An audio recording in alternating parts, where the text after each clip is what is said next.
Shalom, shalom à tous les bien-aimés dans le monde entier. C'est bien votre frère Roland Kalonji. Donc, si nous prenons la parole en ce moment, c'est pour expliquer la portion de l'écriture de Proverbes chapitre 27, le verset 6. Lisons la parole du Seigneur. Proverbes chapitre 27, le verset 6. La parole du Seigneur nous dit, « Les blessures d'un ami prouvent sa fidélité. » La parole du Seigneur nous dit que les blessures d'un ami prouvent sa fidélité. Maintenant, la question qu'on s'est posée est que quel est cet ami qui était blessé? Parce que la parole du Seigneur nous dit que si un ami est blessé, alors cela prouve sa fidélité. J'aimerais vous dire que cet ami qu'on parle, ce n'est pas un ami terrestre, frères et sœurs. Mais cet ami qu'on parle, il est question de notre Seigneur Jésus-Christ. Nous allons le comprendre dans les Écritures. C'est pourquoi nous rappelons ceci. Lorsque vous lisez l'Ancienne Alliance, lorsque vous lisez Moïse, vous lisez les prophètes, vous lisez les psaumes, comprenez bien aimé que cela en fait avait pour but, leur mission était de nous orienter vers Christ. Lorsque vous lisez l'Ancienne Alliance, premièrement, il ne faut pas attribuer ça à un homme. Voyez-vous? Il ne faut pas attribuer ça à un homme. Mais plutôt, il faut les rendre au propriétaire qui est notre Seigneur Jésus-Christ. Pourquoi nous disons le propriétaire? C'est notre Seigneur Jésus-Christ. Simplement, lorsque vous lisez Hébreux chapitre 10, le verset 7, la parole du Seigneur nous dit que dans les rouleaux du livre, il est question de Christ. Voyez-vous? Dans les rouleaux du livre, il est question de Christ. Et dans Jean chapitre 5, le verset 39, Jésus-Christ dira aux pharisiens que vous sondez les Écritures, croyant en elles avoir la vie éternelle. Mais ce que vous ne comprenez pas, c'est que ces Écritures-là rendent des témoignages de moi Jésus. Et vous ne voulez pas venir à moi pour avoir la vie. Voyez-vous? Donc Jésus-Christ montre aux pharisiens que les Écritures en réalité parlent que de notre Seigneur Jésus-Christ. Voyez-vous? Donc, la vie est dans le Seigneur. Et maintenant, ici, la parole du Seigneur nous dit que le blessure d'un ami prouve sa fidélité. Quel est cet ami? La parole du Seigneur va répondre à cette question. Parce qu'il ne faut pas prendre un dictionnaire pour comprendre la pensée du Seigneur. Non, non, non. Un dictionnaire terrestre ne peut pas expliquer la pensée du Seigneur. Là, une question biblique, sa réponse se trouve dans la Bible. Et maintenant, prenons Jean chapitre 15, le verset 15. La parole du Seigneur nous dit, je ne vous appelle plus serviteur, parce que le serviteur ne sait pas ce que fait son maître. Mais je vous ai appelé ami. Pourquoi? Parce que je vous ai fait connaître tout ce que j'ai appris de mon Père. Je répète, Jean chapitre 15, le verset 15. Jésus dira aux apôtres, aux disciples, « Je ne vous appelle plus serviteur, parce que le serviteur ne sait pas ce que fait son maître. Mais je vous ai appelé ami, parce que je vous ai fait connaître. Je vous ai fait connaître tout ce que j'ai appris de mon Père. » Voyez-vous? Donc, l'ami ici, en réalité, il s'agit de notre Seigneur Jésus-Christ. Parce que le Seigneur Jésus-Christ avait appelé les humbles et fidèles apôtres amis. Voyez-vous? Or, les apôtres, les disciples, c'était l'Église, représentent l'Église. Donc, aujourd'hui, Jésus-Christ nous a appelés ses amis. Et maintenant, nous allons chercher à comprendre où est-ce que cet ami était blessé. Parce que nous avons répondu que l'ami en question, dont Proverbes chapitre 27, le verset 6 parle, c'est notre Seigneur Jésus-Christ. Maintenant, nous allons chercher à comprendre où est-ce que cet ami était blessé. Parce que la Bible dit que le blessure d'un ami prouve sa fidélité. Comprenez simplement, mes chers frères et sœurs, que cet ami qui est notre Seigneur Jésus-Christ était blessé à la croix de Calvaire, à la croix de Golgotha. Voyez-vous? Donc, lorsqu'il fut crucifié, c'est là qu'il était en réalité blessé. Pourquoi il était blessé? Il était blessé.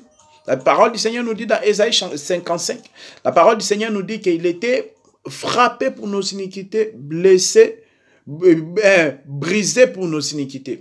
Frappé pour nos péchés, brisé pour nos iniquités. Et maintenant, tout cela a servi à quoi? Tout cela a servi à notre salut. Parce que si vous lisez Hébreux bien-aimé 9, vous remarquerez que la parole du Seigneur nous dit qu'il n'y a pas pardon du péché sans effusion du sang. Donc, tant que Jésus-Christ, l'homme est parfait, l'homme idéal, l'homme qui n'a jamais connu de péché, tant que Jésus n'avait pas encore versé son sang, en fait, on n'était pas encore sauvé. Parce que, en réalité, là, je ne parle pas de la loi. Parce que dans la loi, on égorgeait les moutons, vous connaissez tout ça, les sacerdoces d'Aaron. Mais tout cela n'était que l'ombre du Seigneur Jésus-Christ. Tous les agneaux qu'on égorgeait là-bas, en début de chaque année, pour servir de rédemption pour le peuple, tout cela n'était que la préfiguration des choses à venir. C'est pourquoi au début, je vous ai dit que lorsque vous lisez Jérémie, vous lisez Aaron, vous lisez Moïse, vous lisez David, vous lisez Salomon, donc vous devez comprendre que leur mission était de nous orienter vers Jésus-Christ. Sinon, c'est la perdition. Si vous ne comprenez pas, c'est la perdition. Donc, lorsque vous lisez les personnages de l'Ancienne Alliance, comprenez que leur mission était de nous orienter vers Christ. C'est très important. Maintenant, nous disons que notre ami qui est le Seigneur Jésus-Christ était blessé à la croix. Voilà. Nous allons lire Jean chapitre 15 encore, mais le verset 13. Écoutez ceci. La parole du Seigneur nous dit, dans Jean chapitre 15, verset 13, « Il n'y a pas de plus grand amour que de donner sa vie pour ses amis. » Verset 14, « Vous êtes mes amis. » Voyez-vous? Vous êtes mes amis si vous faites ce que je vous recommande. Et maintenant, la suite, c'est verset 15 que nous avons lu, d'où Jésus dit aux apôtres, aux disciples, il dit que je ne vous appelle plus serviteur, parce que le serviteur ne sait pas ce que fait son maître. Mais je vous ai appelé amis parce que je vous ai fait connaître tout ce que j'ai appris de mon Père.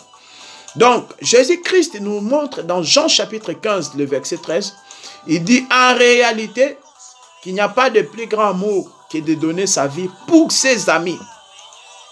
Qui est l'ami de Jésus-Christ? C'est l'Église, voyez-vous. L'ami du Seigneur Jésus-Christ, c'est l'Église, frères. Et maintenant, Jésus-Christ était mort à la croix pour nous donner, pour que nous puissions voir part à la rédemption et à la rémission du péché. Parce que, rappelez-vous, je vous ai dit que sans effusion du sang, il n'y a pas pardon du péché. Donc, il était frappé pour nos péchés, brisé pour nos iniquités. Tout cela faisait partie de notre rédemption. C'est pourquoi l'écriture des Proverbes dira, les blessures d'un ami prouvent sa fidélité. Voyez-vous? Donc cet ami que Proverbe parle, ce n'est pas un ami, ce n'est pas ton camarade à l'école, au boulot, non. L'ami en réalité que Proverbe chapitre 27, le verset 6 parle, c'est de notre Seigneur Jésus-Christ. Parce que Jésus dit, il n'y a pas de plus grand amour que de donner sa vie pour ses amis. Voyez-vous, frère? Donc, nous avions voulu juste expliquer la portion de l'écriture de Proverbes chapitre 27, le verset 6, qui dit que les blessures d'un ami prouvent sa fidélité. Donc, nous avons démontré que, en réalité, l'ami, c'est notre Seigneur Jésus-Christ. Et puis maintenant, où est-ce qu'il était blessé? C'était à la croix de Calvaire, à la croix de Golgotha, frères et sœurs. Oui, c'est là qu'il était blessé. Il était frappé pour nos péchés et brisé pour nos iniquités. Donc, voilà, c'était cela la portion de l'écriture des Proverbes chapitre 27, le verset 6. Comprenez que celui qui vous aime, c'est bien notre Seigneur Jésus-Christ. C'est lui notre ami. C'est lui qui était blessé à la croix, qui était brisé, afin pour prouver sa fidélité, voyez-vous, pour prouver son amour, parce qu'il nous aime. Donc son amour-là ne consiste pas seulement à nous donner la nourriture physique, de nous donner, de multiplier le pain, c'est bien. Mais l'amour en réalité de notre Seigneur Jésus-Christ consiste à donner sa vie pour nous. Voilà.